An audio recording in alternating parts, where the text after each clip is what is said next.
Hi, Chav Weather here with a video looking at a hurricane hitting Parakan in Temanggung Regency, Central Java, Indonesia on December the 2nd, 2021.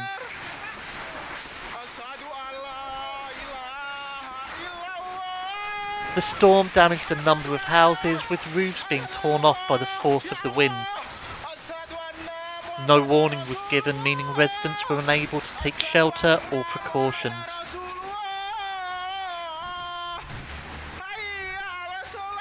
Electricity outages were reported as power cables were torn down. Vehicles were forced to stop, causing traffic jams as debris filled the streets.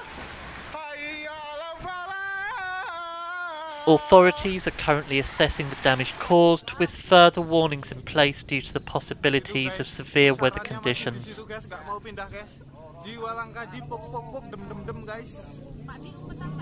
Thank you for watching, with special thanks to my Patreon members. Please comment, like and subscribe to the channel, and I'll be back with another video soon.